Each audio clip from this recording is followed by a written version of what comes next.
예, 박정우 한판 승부 배추 한판 바로 시작합니다. 배종찬 인사이트K 연구소장님, 이상민 크리에이터 두 분 어서 오십시오. 네, 반갑습니다. 안녕하십니까. 출마 배추도사입니다. 출마하세요? 어디 배추에 출마하십니까?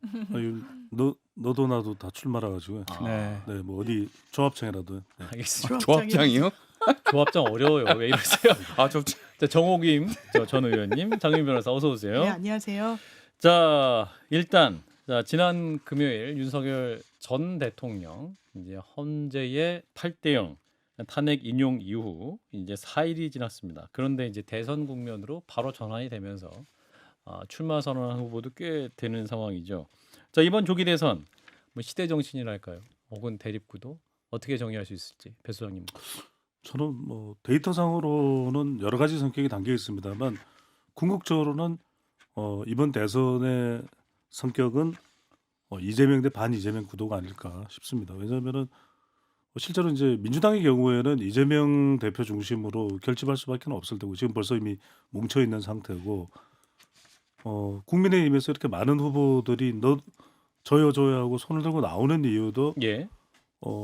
실제 이 가능성 여부, 당선 가능성 여부를 떠나서 이재명 대표와 내가 맞붙겠다. 이게 이제 존재감 부각이거든요. 예. 그런 의미가 상당히 강하고 그래서 나가서 뭐 되고 안 되고를 떠나서 남는 장사다 이런 판단을 많이 하고 있는 성격도 반 이재명 구도에 올라타면 그러면 지지층들을 일정 결집할 수 있고 그것이 나중에 당권이든 또는 내년에 지방선거든 나의 정치적 자산이 될 거다. 이런 생각들을 많이 할 수밖에 없는 성격이라서 결과적으로는 이재명 대 반 이재명의 구도가 될 것으로 보입니다. 정 의원님은? 지금 배 소장께서 이재명 대 반 이재명이라 그랬잖아요. 근데 제 생각으로는 이재명 대 이재명인 것 같아요. 그러니까 반 이재명으로 지금 뭐 15에서 18 뭐 이렇게 한다 그래도 지금 상황 자체가 결국은 현재 그 표면적으로 보이고 있는 네. 민주당의 이재명 대표 대 이재명의 그 어두운 그림자 과거에서부터 뭐 가시적으로 드러났던 아니면 앞으로 드러날지도 모르는 또 태도라든지 행동에서 보여주는 이런 것이 이 선거에서 작동을 할 가능성이 오히려 커졌다고 이제 박 앵커께서 시대 정신에 대한 화두를 던지셨는데 예. 제가 볼 때는 시대 정신을 말하기에는 네. 우리나라 정치가 갈 길이 너무 먼 것 같다라는 생각이 들면서 단 민주당이 지금 이제 뭐 아직 내란 종식 되지 않았다 해가지고 계엄 심판이라든지 여러 가지 얘기를 하는데 만약에 지금 그 대한민국이 당면하고 있는 그런 과제에 대한 미래지향적 비전을 제시하지 않고 예. 마치도 그 신적폐청산 내지는 속적폐청산처럼 이렇게 가면은 아까 배 소장님 말씀하셨듯이 이재명 대 이재명에 더해서 반이재명 구도도 만들어질 수 있는 그런 가능성이 있지만 그럼에도 불구하고 이 게임 자체가 그렇게 역동적일 것으로 보이지 않고 어느 정도는 지금 예측이 가능한 상황이 돼버리고 말았다. 윤석열 대통령 때문에 그렇게 그런가요? 생각해요. 전 예. 대통령이시네 이제. 예. 자, 장 변호사님. 저는 일단 가장 핵심 화두는 왜냐하면 그 가치를 누가 잡느냐에 따라서 유권자 선택을 받는 거잖아요. 그러니까 시대 정신이라는 게 대선 때마다 또 소환되는 것이기도 하고 누가 뭐래도 민생인 것 같아요. 경제가 민생. 너무 쪼그라들었어요. 이 정부 윤석열 대통령 어떻게 했습니까? 나라 국간 지키는 게 최고 미덕인 것처럼 그러면서 문재인 전 대통령 그 정부를 엄청나게 공격했는데 세수 펑크는 역대급이었습니다. 이거는 계엄 전에도 그랬어요.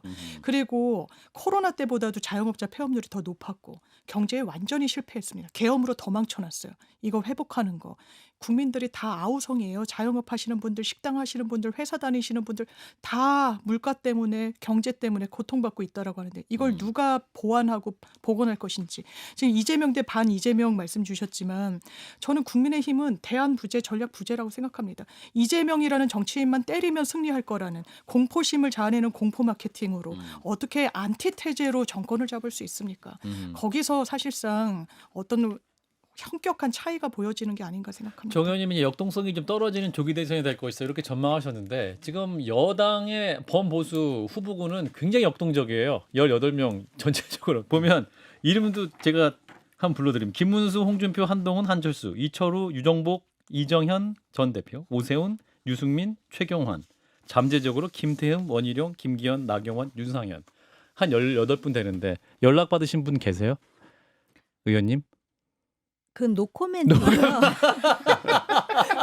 연락 못 왔군요, 그죠? 제가 그리고 이 사람들을 제가 보니까 다 알아요. 다 오히려 지금 잘 모르는 사람이 한동훈 총리고요. 그리고 안철수 의원도 저희 당이 아니었잖아요. 그래서 좀 생소하고 나머지는 제가 다 보았고 겪었고 경험했던 사람. 이 사람들에 대해서 제가 낱낱이 얘기할 수 있는 뭐 좋은 점이든 한계점이든 네. 그런 상황이고요. 그 등장인물이 많다 그래서 역동적인 거 아니에요. 아무리 재미있는 드라마도 한 사람이 임팩을 어떻게 주느냐가 중요한 거지. 뭐 그냥 다 나와가지고 그런다 그래서 이게 재미가 있는. 그렇잖아요. 왜 예. 요새 음식에도 알라카르테라고 하나가 맛있어야지. 뭐 그냥 나물이고 김치고 쭉 했는데 전부 시어꼬 나물만 18개 있는 거예요, 지금? 아니요, 그런 뜻은 아니에요. 제가 고기 반찬이 이분들 중에 훌륭한 분도 계시고 다 장점이 있는 사람들인데 예. 이 사람들의 한계도 제가 봤다라는 고백을 안 할 수는 없어요. 알겠습니다. 근데 아무튼 잘 싸워줬으면 좋겠어요. 예. 네. 자, 배 소장님. 예. 아까도 제가 말씀드렸듯이 이번 선거인 경우에는 뭐 이제 뭐 이재명 대 이재명 대결도 맞고 이재명 대 반 이재명 성격도 있는 것이니까 예. 이재명이라는 인물이 이제 부각되니까 다들 너도 저요라고 이야기를 하는 것이고 예. 또 막을 사람도 없지 않습니까? 이전 같으면은 이 당에 뚜렷한 구심점이 있어서 뭐 조율도 가능하겠지만 예. 지금은 나오겠다는 사람을 막을 수가 없고 또 절대 강자가 없어요. 예. 그 이유도 여러 명이 등장하는 그런 배경으로 보니 또 아까도 말씀드렸듯이 어떤 정치적인 이해관계도 깔려 있는 거죠. 본인 스스로는 알 거예요. 내가 될 거다 안 될 거다. 그럼에도 불구하고 나오는 이유는 꼭 이 경선이나 대선을 떠나서 내가 얻을 게 분명히 여기에 참여하면 있다고 이제 판단하는 것이겠죠. 얻을 게 굉장히 많은가 봅니다. 굉장히 많으신데 민주당 쪽에서는 어떻게 바라볼까요? 저는 아마 이 계엄의 강을 건너야 될 텐데 후보 몇 면을 보면 아주 예. 계엄의 소용돌이로 난타전. 너는 그 당시에 어떤 입장이었냐. 나는 이런 입장이었는데 너 잘못된 거다. 이게 정말 보이는 것 같아요. 이를테면 어떻게 김문수 장관이 대선 후보가 됐습니까? 꽃꽃 문수 때문에 된 거예요. 그리고 이철우 경북도지사 각하철우 아닙니까? 각하라고 하면서 본인의 입지를 다져왔어요. 잠재적 후보군으로 분류되는 김기현, 나경원, 윤상현 이 의원분들은 말할 것도 없고요. 예. 그러니까 이거는 흥행이 될 요소는 많죠. 여러 경쟁 주자가 있는데. 그런데 아마 국민들이 흥행은 승리를 견인해내야 의미가 있는 거예요. 예. 이거 승리를 견인해낼 인물들로 일단 보이지 않고 또 몇몇 인물들은 정말 대선의 뜻이 있어서 나왔을까요? 안 그러해 보이죠. 당권을 위해서 아니면 차기 대선 그 지방 선거를 위해서 이런 사고를 하는 분들도 많이 보이고 이 계엄과 관련해서 아마 난타전이 벌어지면 국민들 아마 응원 받기는 쉽지 않을 겁니다. 사실은 이제 대선은 또 중원과의 싸움이고 중수청 그러니까 중도 수도권 청년 이걸 잡는 분이 이긴다 해서 강조를 많이 했었는데 이 후보 몇만 보면 어떻게 보십니까? 근데 그 직접적으로 연결되는 인물은 없어요. 왜 또 없다고 하세요? 18분 아니, 왜냐하면 서운할 분들 많이 있을 텐데. 아니요, 왜 없어요? 있어요. 네네. 편집 좀 해주시죠. 라이브는 있어요. 네네. 있어요. 아니 근데 제가 왜 그런 말씀을 드리냐면 중수청이라는 것은 중도청, 수도권, 청년청이라는 것은 그냥 구두상으로만 이 말로만 되는 게 아니거든요. 예. 그래서 저는 이걸 자꾸 이념적으로 접근하는 것 같습니다. 중도청이라는 게. 그게 아니라 예. 중도정책이라는 게 따로 없고 제가 이제 분석을 해보면 중도청이라고 분류되는 사람들이 호감을 가지는 경우에 이런 경우더라고요. 민생을 잘할 때 정말 우리가 필요한 걸 챙겨줄 때 수돗물 요즘에 수질 좀 개선할 필요가 있죠. 이러면 상수도관을 다 교체해 줄게 그러면 중도청이 좋아를 해요. 예. 그러니까 그런 것들이 사실은 이제 뭐 방역을 잘하겠다라도 뭐 산불 이런 부분들을 다 신경 쓰겠습니다. 중도청이 반응을 보이거든요. 그래서 사실은 이 역할을 제가 왜 그런 말씀을 드리냐면 후보들과 연결되지 않는 게 그 역할을 사실은 국민이 이미 해야 되거든요. 예. 근데 그걸 일단 뭐 계속해서 추장을 해왔던 사람은 잘 안 보인다. 그래서 짧게 말씀드리면 이재명 자꾸 노래를 부른다고 해서 전략이 안 될 겁니다. 그러면 그게 말하는 대로 이재명이라고 하는 그 민주당의 언어로 선거운동을 하는 것밖에 안 되거든요. 예. 뭔가 정말 민생 정책을 정말 제대로 된 걸 가지고 나오는 사람이 연결될 수가 있는 것이겠죠. 정책이 중요하다는데요. 근데 저는 이제 그 표현은 좀 모호한데요. 예. 이분들이 이제 일정 수치는 컷오프가 될 거 아니에요. 네. 그런데 사실 이분들 사실 어떻게 보면 아까 장점도 있고 단점도 있다 그랬는데 예. 그래도 거기서 그 한마디씩 하는 사람들은 지금 다 나온 거예요. 예. 근데 문제는 경선관리위원회인 것 같아요. 이미 예. 그 경선관리위원회의 구성을 보면 예. 대충 어떤 의도가 있다라는 이해 내지는 의심하는 할 수 있는 그런 해석해 주세요. 어떤 의심이 드세요, 의원님? 친윤 쪽 해석. 어떤 의심이 그렇죠. 드세요? 지금 뭐 말씀하시듯이 예. 그 과연 지금 이 당이 뭔가 아주 그냥 이렇게 쓰나미처럼 밑바닥 같이 다 이렇게 그냥 뒤집어 엎어가지고 뭔가 새로 뭔가를 하겠다라는 전열을 가다듬기보다는 예. 그 위원장서부터 시작을 해서 경선관리위원장님 맞죠? 황우여 네. 전 황우여. 대표. 그분이 지난번에 총선 끝나고 그 비대위원장 할 때 저는 그래도 어당팔을 믿었는데 어우 아니더라고요. 아니에요, 예. 아니에요. 그 전혀 제 개인 비대위원장 같지 생각이긴 합니다. 않았어요. 예, 저 개인 생각입니다만은 근데 지금 이분이 또 이제 이걸 관리를 하면서 그 위원들의 면면을 보면서 이거는 지금 이 기존의 질서와 기득권을 그대로 지키면서 뭔가 하겠다. 그러니까 그렇게 생각하는 거 아닌가라는 의심이기를 바래요. 저는 예. 그렇긴 한데 그런 생각이 제가 들 정도면 그 정치에 관심 있는 사람들이 다 그렇게 생각하면은 벌써 여기서 관심이 사람이 많다고 해서 관심 보이는 거 아니거든요. 다 아는 사람이라고 제가 아까 그랬잖아요. 그러면은 일반 지지자들이나 관전자들도 마찬가지 아니에요? 예. 그렇기 때문에 과연 그런 고민이 있었는가?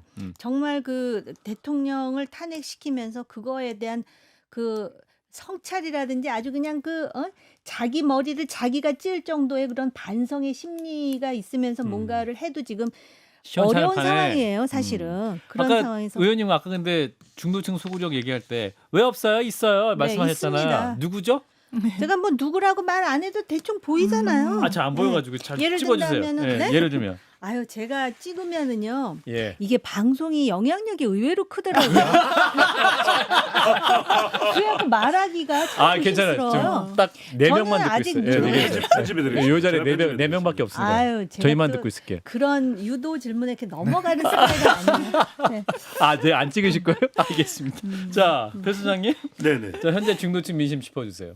네, 오늘 소개되는 모든 조사는 중앙선거여론조사 심의위원회 홈페이지에서 확인 가능합니다. 한국갤럽이 뉴스원 의뢰로 지난 6일 7일 실시한 조사이고요. 무선 전화 가상 무선 전화 전화 면접 조사 결과입니다. 예.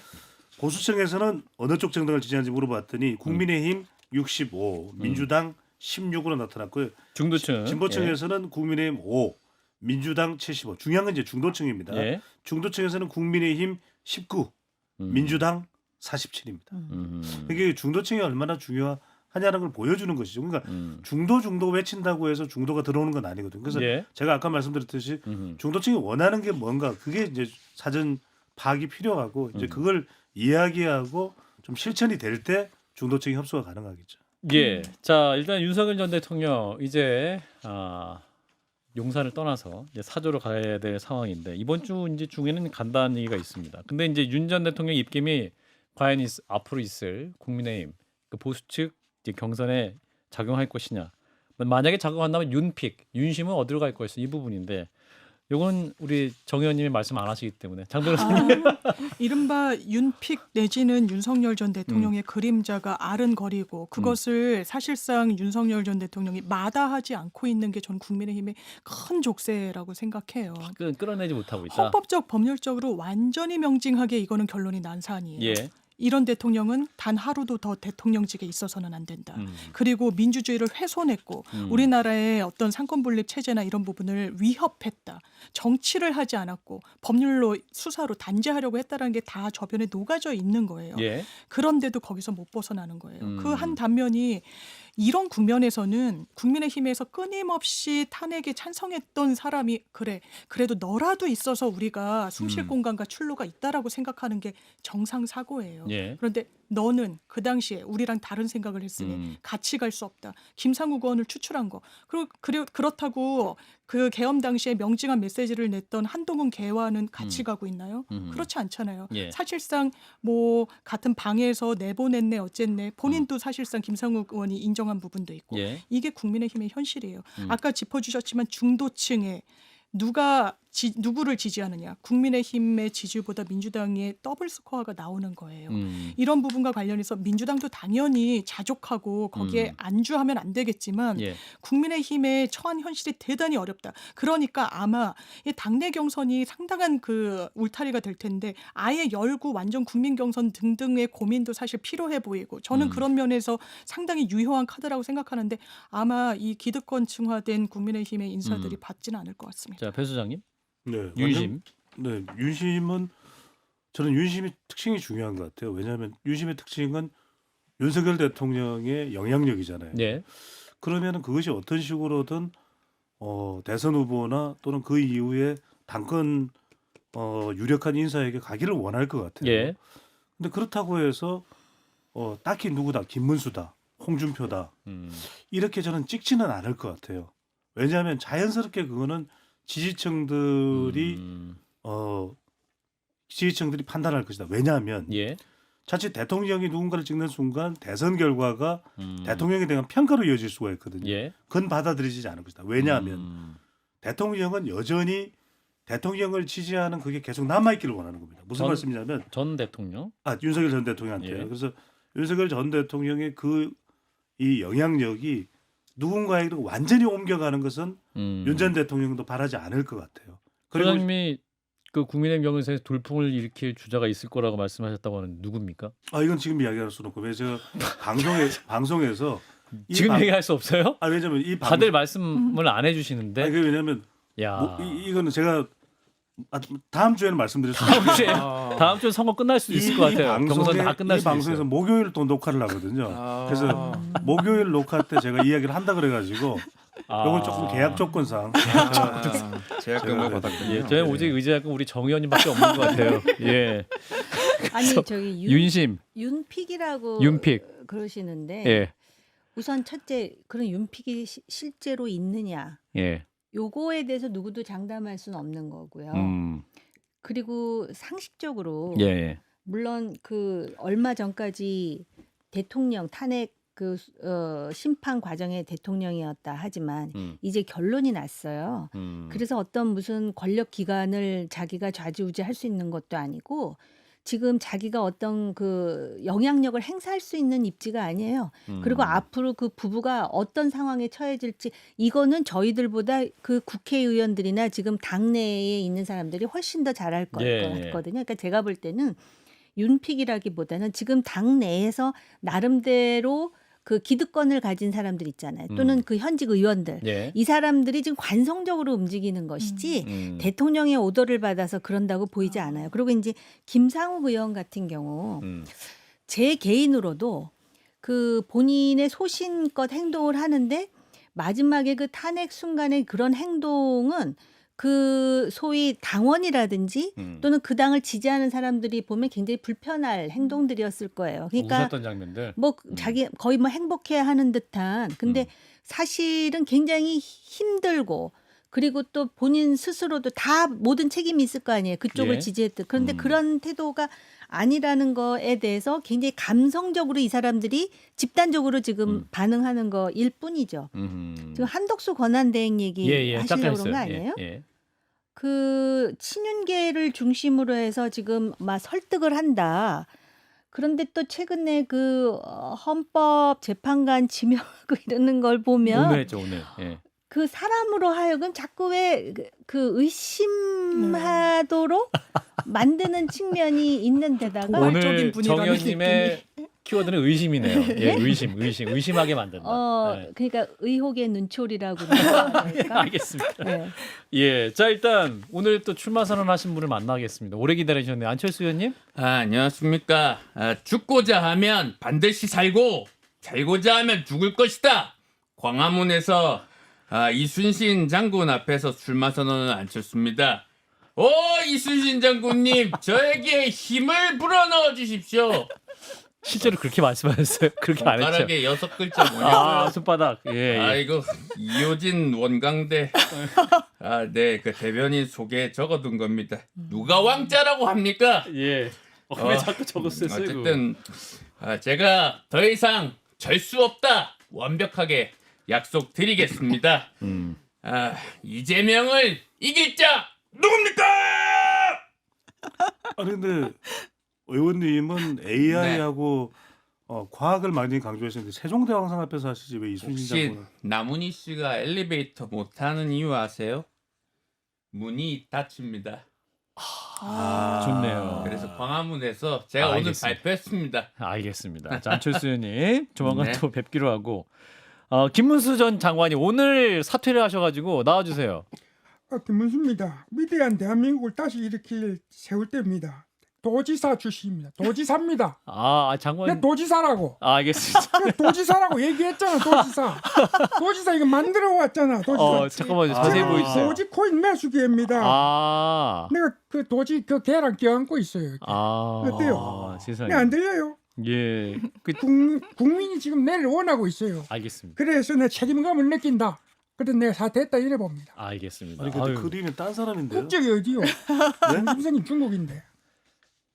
여기까지 하고요. 자, 민주당으로 넘어가 보도록 하겠습니다. 민주당. 자, 민주당 이제 우원식 의장의 개헌 제안이 있었고, 그래서 이 개헌에 대한 입장 차이로 이제 이재명 대 반이재명 뭐 이런 구도로 전환되는 분위기이기도 한데, 일단 이재명 대표 측에서는 이 개헌론에 대해서 경계하는 것은 분명하죠. 왜냐하면 개헌을 어떻게 보면 뭐 우원식 의장이 그러셨다는 건 아니고 예. 주자들이 대단히 좀 무책임한 방향으로 던진다는 인상을 좀 받는 부분이 있고요. 권력구조 개편을 어떻게 번개불에 콩 구워 먹듯 할 수 있겠습니까? 예. 이게 국민들의 어떤 생활과 직결되고 밀접한데 때가 됐다. 이거 시기도 맞으니까 이번에 해버리자라는 걸로는 예. 이 미래로 나아갈 수가 없고 그러니까 이재명 대표도 그러면 5.18과 관련해서는 윤석열 대통령도 대선 공약으로 내걸었고 사회적 합의가 어느 정도 됐으니 이 정도를 넣자. 그리고 개헌과 관련해서도 상당한 문제의식이 국민들 사이에 있는 거죠. 예. 아니 어떻게 이런 21세기에 군을 동원해가지고 헌법기관을 사실상 침탈하려 할 수 있는가. 그럼 개헌 요건에 대해서 이 부분이 헌법에 돼 있다 보니까 한번 고민을 해보자. 그런데 권력구조를 지금 어떤 대선 국면에서 본인들의 당리당략 맥락에서도 제기되는 이 부분을 다 소거하고 개헌하자. 그래 권력구조 개편도 이번에 하자. 내 임기를 이를테면 줄이겠다. 이건 무책임한 방식이라고 생각합니다. 개헌. 아니 근데 지난 대선 때 예. 개헌하자고 하지 않았었어요? 이재명 당시 정치 개혁 얘기를 했어. 정치 개혁. 아니 개헌도 얘기하지 네, 않았었어요? 포함했을 겁니다. 예. 그런데 이게 우리나라의 그 예외가 없어요. 어떤 그 대선 때든 내가 대통령이 될 가능성이 많다라고 생각하는 사람이 개헌을 반대함으로써 마치도 이렇게 추상적으로 상징적으로 개헌합시다 하고서 그냥 넘어가고 그다음에 개헌이 좌절되죠.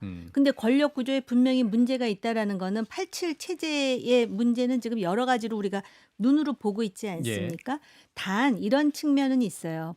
미국에서도 그 페더럴리스트 페이퍼스라 그래 가지고선 미국의 헌법을 수정하는 과정에서 미국 사람들 그 개헌의 그 주체들은 어떻게 했냐면은 인간의 본성은 자기 이해를 추구하는 것이다. 이렇게 현실적인 문제 의식에서 출발하는데 다들 뭐 우원식 국회의장도 그렇고 야당 주자들도 그렇고 자 개헌하자. 요번에 개헌하면 3년짜리야 이렇게 하면은 대통령이 될 가능성이 가장 많고 권력 의지로 보면은 누구에게도 뒤지지 않는 이재명이라는 정치인이 이거를 받아들일 만큼 대승적인 사람은 아니라는 거 우리가 다 알고 있지 않습니까?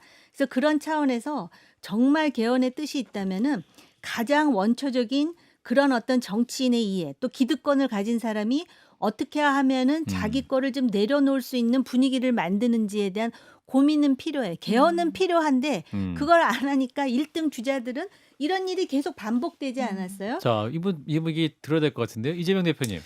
예, 우리 한덕수 대행이 말년이 너무 오버하시는 것 같습니다. 그럴까요? 우리 이완규 씨를 임명했던데 예. 이완규 씨인지 박완규 씨인지 이렇게 헷갈리시는 것 같아요. 잠깐만요. 이거 뭐예요? 덕수 박완규 사랑. 씨랑 좀 합성을 했습니다. 예. 예, 이완규 임명 절대로 납득할 수가 없습니다. 예의가 없습니다.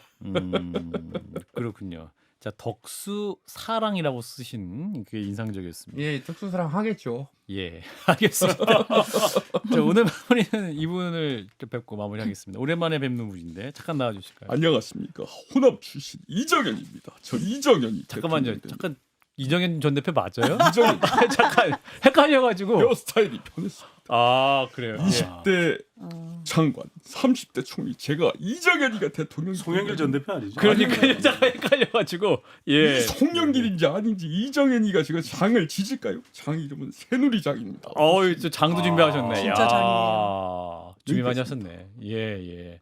어떤 마음으로 나오시는 거예요 이번에? 충성, 국민에게 충성하겠습니다. 아 알겠습니다. 예. 이정현이었습니다. 알겠습니다. 자 일단 오늘도 뜨거웠던 배추 한판 여기서 마무리하겠습니다. 자 배종찬 소장님, 이상민 크리에이터 두 분 고맙습니다. 감사합니다. 고맙습니다.